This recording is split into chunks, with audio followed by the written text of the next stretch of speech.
Hi and welcome back to my channel. My name is Coralie and today I want to share with you money saving life hacks that actually work. Saving money, very important, and some people are great savers, some people are not so great savers, but I have found a few hacks that really work for me that help me save as much money as possible so that I can be a millionaire by 30. But yeah, without further ado, let's get straight into it. So first of all, when you're buying something, think of something in terms of how many hours worked it would take you to pay for said item. So say you make $25 an hour and you want to purchase a $50 dress. That is 2 hours of your hard worked time to make that $50. When you think of it that way, is the dress worth it? Are you willing to work for 2 hours at your job for this dress? Another way I think of that is the money I earn, I think about in terms of paying things off.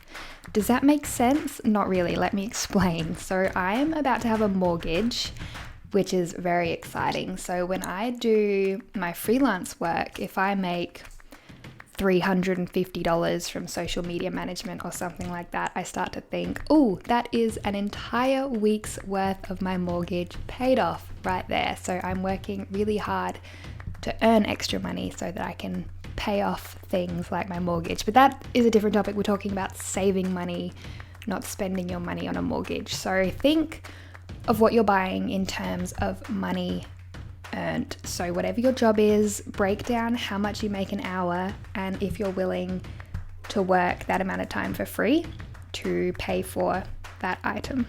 Next is one you've probably heard a lot, but that is, there's a lot of junk under my desk, as you can hear by me knocking it over. Wait before you make a purchase.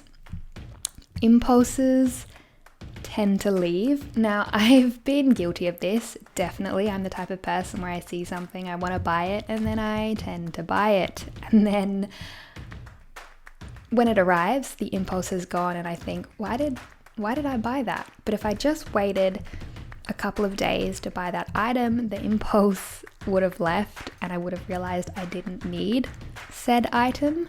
So an example is I bought a bunch of stuff off of Elf Cosmetics the other day because I really wanted liquid eyeliner because I'm getting back into doing wings. I love it. But when I was on the website, I bought a bunch of other stuff as well, like some foundation and some blushes and all that sort of stuff. And when it arrived, I realized I really didn't need any of this stuff. All I wanted was the liquid eyeliner and I could have just gone into Kmart and bought that. But instead, I went on the website and I put a bunch of other stuff in my cart and I checked out with more than what I needed as an impulse buy. And then when it arrived, I realized that was really stupid. And if I just waited a couple days before I hit checkout, I would have realized that and not checked out and only bought the eyeliner at Kmart and saved a lot of money. Next is to make saving a game and a challenge. So I really like this. Since the start of this year, I have logged all of my earnings in a Google Sheets spreadsheet. So every time I get paid from work, I put it in the spreadsheet. Every time I make money online, I put it in the spreadsheet. Every time I sell a t-shirt on Depop and make $20, I put it in the spreadsheet so I can see exactly how much money I have made every single month this year. And I like to make it into a little bit of a competition and see if I can beat the month before. So say I made $4,000 in March, what can I do to make more than $4,000 in April? Even if it's just $10 more, it's exciting and a fun challenge to try and beat the month before. So set a goal for yourself, make it a game, set a challenge, see how much you can save in a short period of time, and then find ways to beat that. Make it a challenge. Next is, oh my God, what's the word? It has completely left my brain. That's great. Lifestyle creep. There it is. Just because you earn more doesn't mean you need to spend more. So if you get a raise of $10,000 a year at work, a lot of people think, oh wow, now I have $10,000 extra dollars to spend on whatever I want to spend. That is called lifestyle creep, and you will never save more money because all you're doing is spending that extra money that you're earning that you could have been saving. Now, let me tell you, we're all a little bit guilty of this. You go from a part-time job to a full-time job and suddenly you have this extra money, so you want to buy this and you want to buy this and you want to buy this, but try really hard not to let lifestyle creep in, because the more this happens, the more you're going to get used to that lifestyle and the harder it's going to get to save money. So live below your means, save that money, and don't let lifestyle creep in. If you're living comfortably on your $40,000 salary, continue living that way when you suddenly start earning a $60,000 salary. And all of a sudden you have $20,000 extra dollars a year that can go towards your savings and investments and all that sort of stuff. Next is advertising is designed to make you spend, and you need to realize this, be aware of this, and not fall for this. So I really like a certain clothing brand. I follow them on Instagram. I'm signed up to their email advertising, which is another great tip. Unsubscribe from email advertising. It'll just make you want to buy things. But they post a lot of memes and stuff like that on their Instagram, where it's like me saving my entire paycheck versus me spending my entire paycheck on a whole new wardrobe. And it is designed to get you thinking about spending money and purchasing new clothes. I literally got an email from this brand yesterday saying, hey babe, we noticed you haven't shopped with us in a while. Here's a 15% discount. Everything they're doing is designed to get you to spend. Don't fall for the marketing. Just because they're giving you a 15% discount doesn't mean you have to go and buy new clothing off of their website. Be aware of this. Next is to set up different bank accounts. So I have one major branch that I'm with, and then in this branch I have multiple different bank accounts. I have my main bank account, which is what my card is all set up to money to come out of, what my full-time job money goes into, all that sort of stuff. If I swipe my credit card, it's coming out of that account.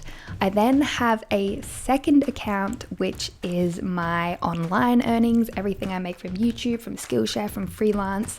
I put into this separate account purely because it's kind of fun to watch it grow, and I don't like to touch it because I like to see how much money I've earned online. And if I swipe my credit card, nothing comes out of that account. I have to manually move that money around to spend it, which I have never spent any of that money since I've started earning money online. I'm very proud of that, so I can see exactly how much money I have made. And then there is something in my eye.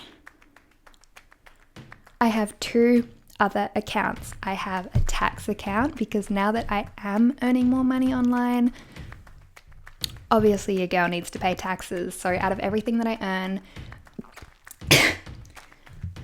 I take out 30% and I put it in that tax account. So when tax time comes around, I have more than enough money to pay my taxes, and hopefully I will have a little bit left over for a little bonus. And lastly, I have an extra mortgage repayments account, and this is just what I choose to do. Again, any money that I make online, I take 20% out and I put it in my extra mortgage repayments, because that is a big goal of mine, to get my mortgage paid off nice and early. So all this extra money I'm making, I like to put a little bit towards that goal. So set up different bank accounts so you're not just getting all your money in and out of the same bank account. It is great for savings if you have to manually go into your bank and move that money around before you can spend it.